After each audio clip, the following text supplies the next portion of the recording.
Olá, boa noite. Eu sou o William Galvão e começa agora o Jornal da Justiça desta sexta-feira, 17 de março.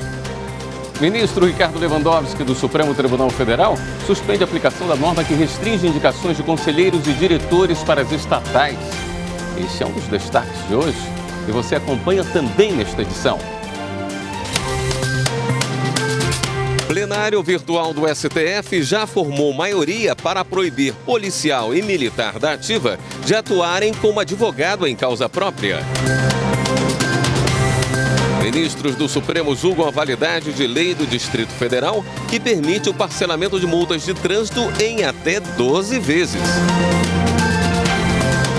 E ainda, tudo sobre o acordo entre a Advocacia Geral da União e o Tribunal Superior do Trabalho, que deve resultar na extinção de 20 mil processos.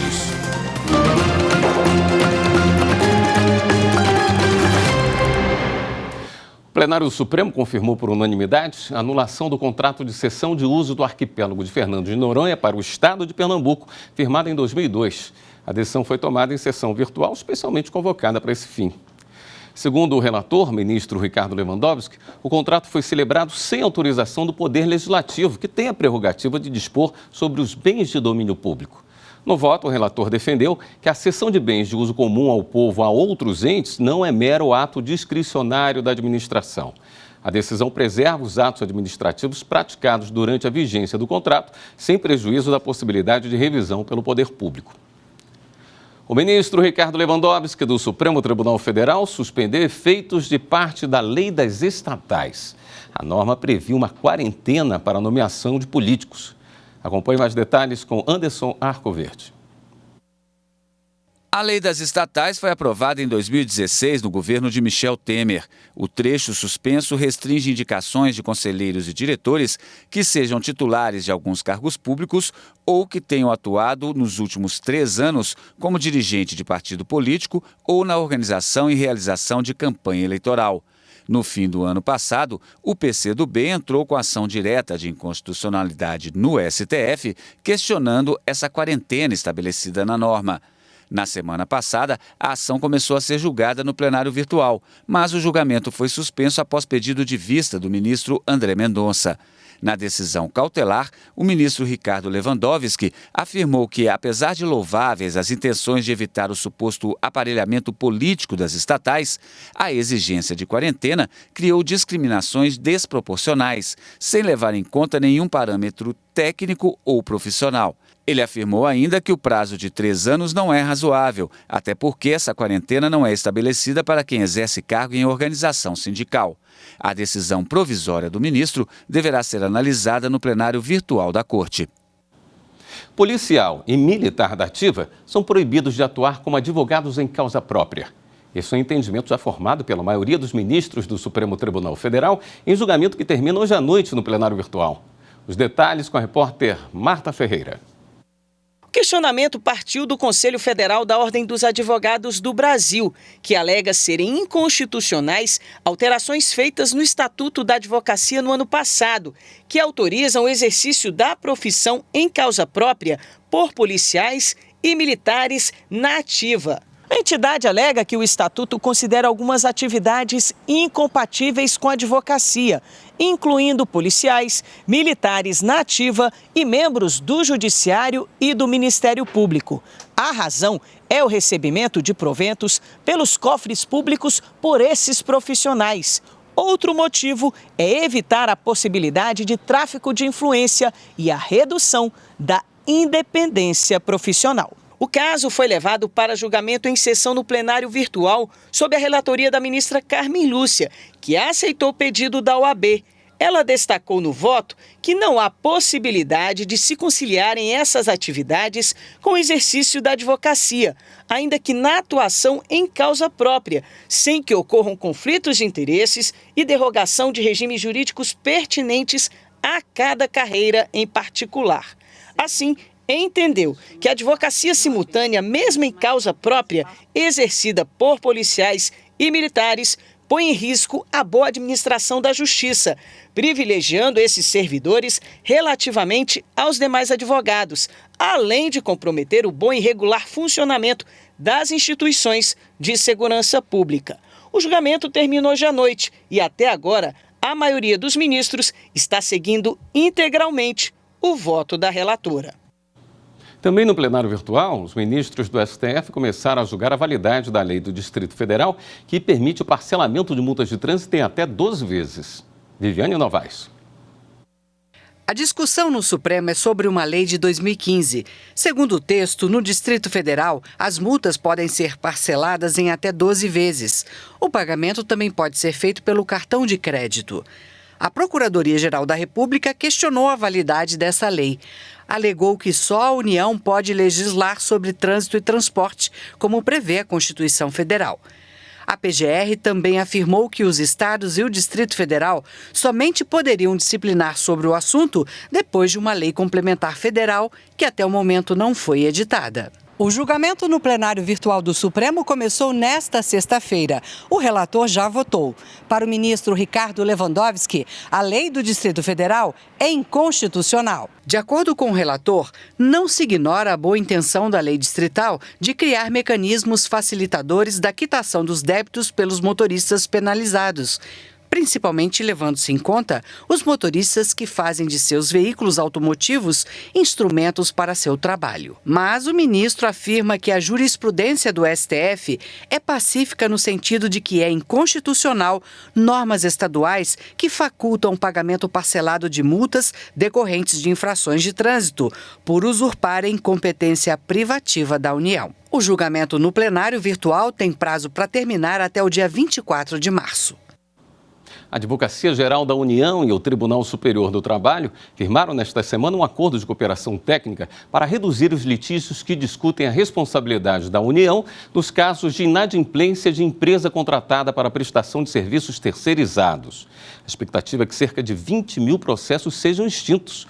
O repórter Wesley McAllister tem mais informações. O documento estabelece que o TST enviará as informações processuais necessárias para que os advogados da União formulem pedidos de extinção do feito, desistam de recorrer ou de questionar sentenças e execuções conforme hipóteses previstas em parecer da AGU. Para estes processos, sequer é possível visualizar o interesse para os cofres públicos, porque o custo de litigar é maior do que o valor que se teria que pagar ao trabalhador ao final da ação. Este acordo se apoia em 3 eixos fundamentais: a redução de litigiosidade, o tratamento de precedentes qualificados para uniformização de entendimento no âmbito da Justiça do Trabalho e a resolução consensual de conflitos. Está alicerçado na parte que cabe à AGU em pareceres e parâmetros desenvolvidos com muita técnica, zelo pela política pública e segurança jurídica. Sabemos que no passado havia aquele pensamento de que a defesa do interesse público implicava recorrer de tudo e sempre. É necessário, sim, defender o patrimônio público, estar atento ao interesse público, mas promover o interesse público também é racionalizar esses esforços, o trabalho de procuradores e procuradoras tão qualificados com que conta a Advocacia da União, e voltá-lo para as causas de maior relevância, de maior impacto. Nós precisamos tornar a vida mais fácil e muitas vezes nós podemos, está ao nosso alcance. Nós não vamos fazer a vida mais fácil se não mudar mentalidade. E o que os senhores fizeram aqui é uma mudança de mentalidade.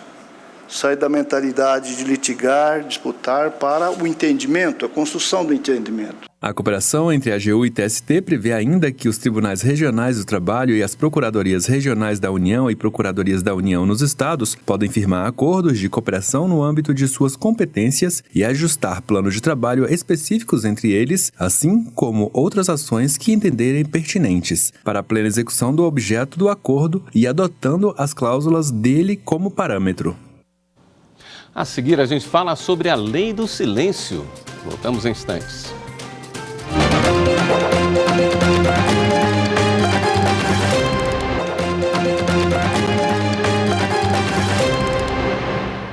Você já deve ter ouvido falar sobre a lei do silêncio. O fato curioso, que nem todo mundo sabe, é que não existe uma norma específica para todo o país. E com isso, estados, municípios e Distrito Federal têm legislações próprias. Quem mostra para a gente é o repórter Renato Rosa, que ainda explica o que fazer quando você se sentir incomodado por aquele barulho além da medida. Feche os olhos. Imagine você dormir com esse barulho.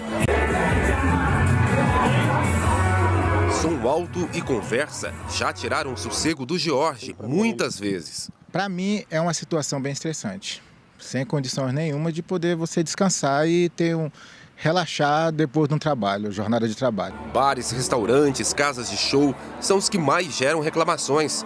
Muitos decibéis são os barulhentos da madrugada. Vendedores ambulantes também ignoram o período do sossego. No carro da pamonha. Venha saborear, você vai gostar. E o que dizer da poluição sonora dos prédios em construção? Não existe uma lei do silêncio para todo o país. Estados, municípios e Distrito Federal têm legislações próprias, que seguem regras previstas, por exemplo, em pontos do Código de Processo Civil, na Lei das Contravenções Penais e limites definidos pela ABNT, Associação Brasileira de Normas Técnicas e Conselho Nacional do Meio Ambiente. Em geral, as restrições começam às 10 da noite e seguem até às 7 horas da manhã. Segundo a ABNT, em zonas residenciais e urbanas, o limite aceitável é de 55 decibéis de dia e 50 à noite.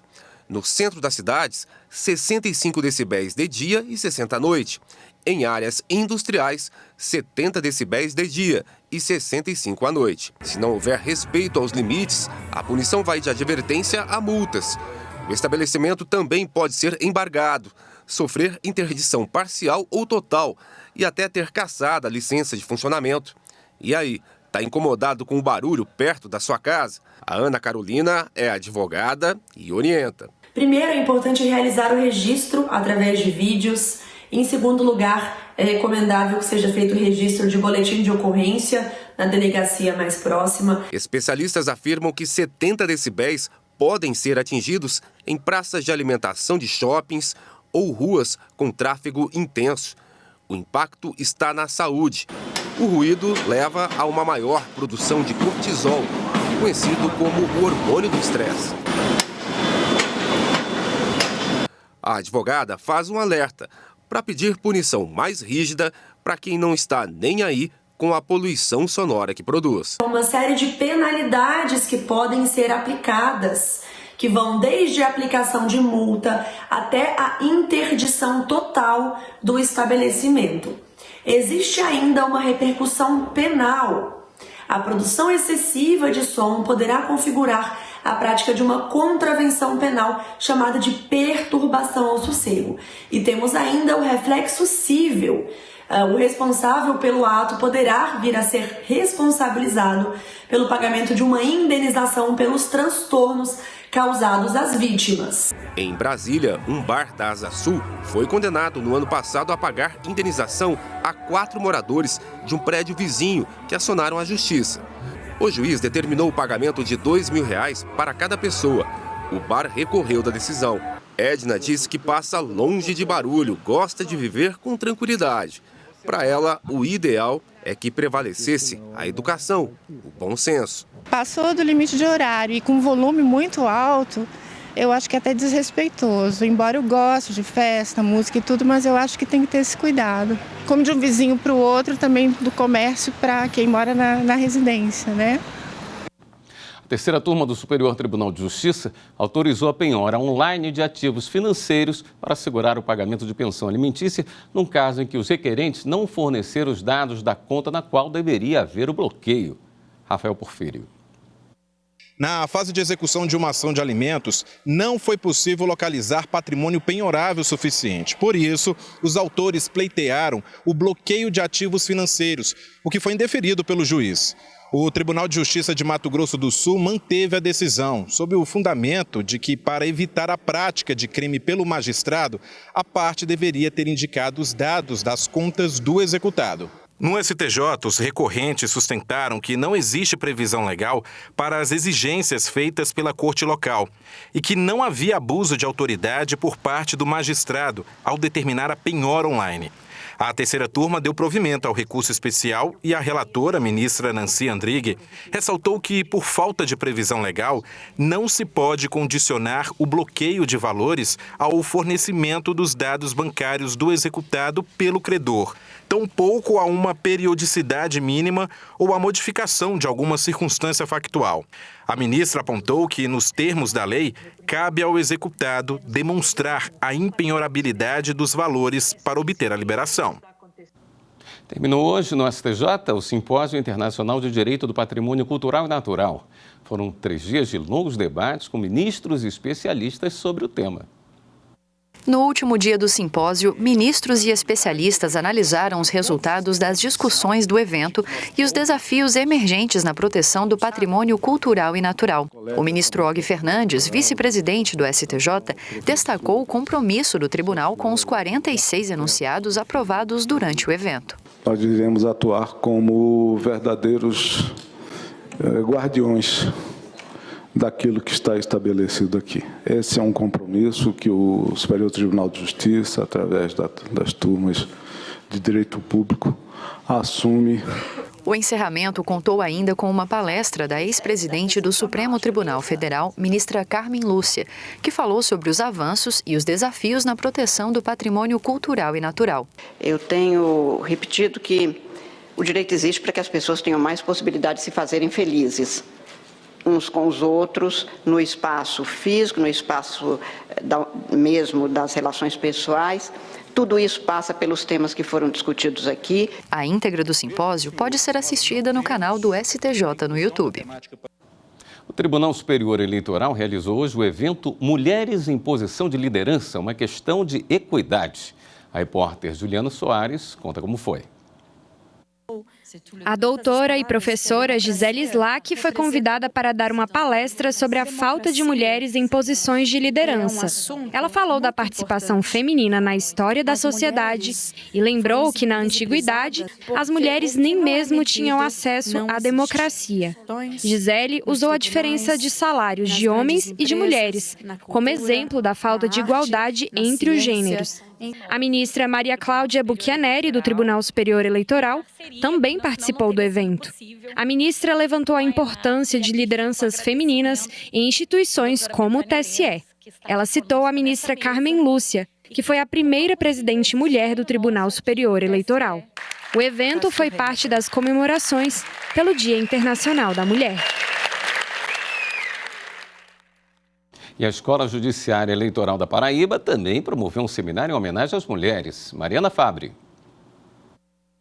Mulheres, Vozes pela Democracia. Esse foi o tema do seminário promovido pelo Tribunal Regional Eleitoral da Paraíba, em parceria com a Comissão de Participação Feminina. O evento discutiu o combate à violência de gênero e debateu propostas para aumentar a representatividade feminina na política. A ministra do Tribunal Superior Eleitoral, Maria Cláudia Buchianeri, participou do evento e comemorou os avanços proporcionados pelo Judiciário na implementação dos princípios constitucionais de participação democrática, mas ressaltou a necessidade de aprimoramento dessas iniciativas. Nós precisamos, sim, que essa geração de meninas olhe para cima e saiba, eu posso chegar lá.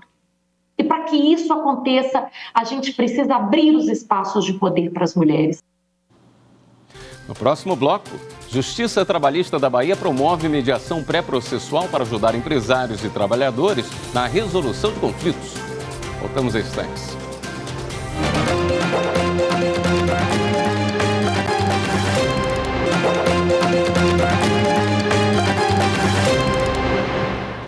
Na Bahia, a mediação pré-processual ajuda empresários e trabalhadores na resolução de questões trabalhistas. Vamos conferir na reportagem de Carolina Vasco. Solucionar um conflito trabalhista antes de ingressar com uma ação judicial é possível no TRT da Bahia. Trata-se da mediação pré-processual. A mediação pré-processual já existia no TRT da Bahia desde 2019 nos dissídios coletivos, para a composição de acordos coletivos ou convenções coletivas. A novidade, a partir da edição do ato GP 59 de fevereiro de 2023, foi a regulamentação dessa possibilidade em primeiro e segundo grau, e nós uniformizamos a denominação para reclamação pré-processual. Embora tenha esse nome de reclamação, e aqui na Justiça do Trabalho a reclamação já dá a entender que há um litígio instaurado, aqui a reclamação tem outra conotação. Na realidade, ainda não há litígio, ainda não há efetivamente defesa. A parte pede a atuação do mediador, então nós notificamos os interessados ao comparecimento, é tudo voluntário. Além da inexistência de custos, o auxílio aqui do Poder Judiciário com servidores treinados em mediação pré-processual, isso evita o efetivo conflito. Então, é menos uma demanda dentro do Poder Judiciário, sem nenhum custo para as partes.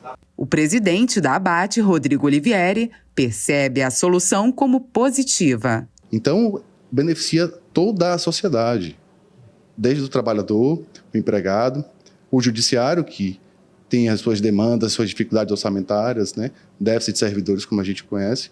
Então, isso vai facilitar o acesso à justiça sem que tenhamos que manejar processos conflituosos. O trabalhador e o empregador devem procurar os seus advogados, e quem depositou confiança, para que os advogados atuem, negociem valores, porque estão preparados para isso, estão acostumados a lidar com essa mediação. Como buscar a mediação nos Sejusques? Se elas estiverem acompanhadas de advogado, pode ser distribuído normalmente no processo judicial eletrônico, tá? No sistema PJE. Então, ali ela vai colocar reclamação pré-processual, fazer uma minuta simples, indicando as partes, o contato da parte adversa, uma breve exposição dos fatos. A partir da apresentação do pleito, né, de mediação, nós fazemos uma análise para verificar se os requisitos estão atendidos. Se estiverem, nós notificamos a parte que está sendo requerida para vir a juízo para poder conversar, e se ela concordar, nós marcamos uma audiência, convidamos todo mundo para participar.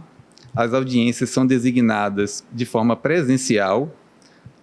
Os mediadores estão aqui, eu como juiz supervisor também estou aqui atuando presencialmente no Sejusc 2, mas facultamos às partes o comparecimento de forma telepresencial, o que facilita muito. Também é possível que empregadores ou trabalhadores solicitem a mediação sem a presença de um advogado, no próprio TRT da Bahia ou pelo site trt5.jus.br. Ela pode entrar com o pedido de atermação virtual no site do TRT5.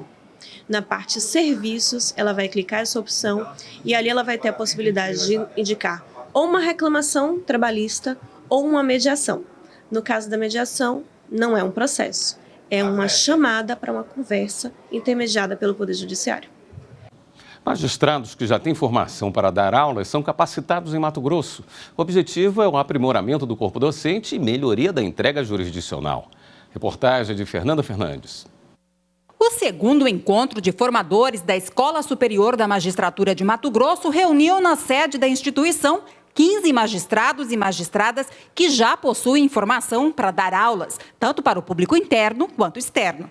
A programação incluiu dinâmicas, exercícios, oficinas, elaboração do calendário anual de cursos e palestras com formadores de fora. Depois de concluído, então, esse ciclo, né, de formação de formadores, que a gente possa trazer como tem sido a experiência, como tem sido essa atuação para uma qualidade da justiça, para uma prestação jurisdicional, né, nossa atividade de fim e satisfação da sociedade. Isso ajuda no planejamento da escola, a gente pode trocar ideias, informações não só sobre as técnicas de ensino, sobre as técnicas de formação, mas também sobre as necessidades da própria instituição e dos formadores como peças dessa instituição. Realizada em parceria com a Escola Nacional de Formação e Aperfeiçoamento de Magistrados, a Infam, o objetivo da capacitação, além da integração, é o aprimoramento do corpo docente da ESMAGES e, consequentemente, melhorias na entrega da prestação jurisdicional. O conhecimento, ele é amplo, ele é universal, ele não tem fronteiras. E quanto mais você soma esses graus de conhecimento, melhor será o resultado. Esta edição do Jornal da Justiça fica por aqui. Uma boa noite para você, um excelente fim de semana.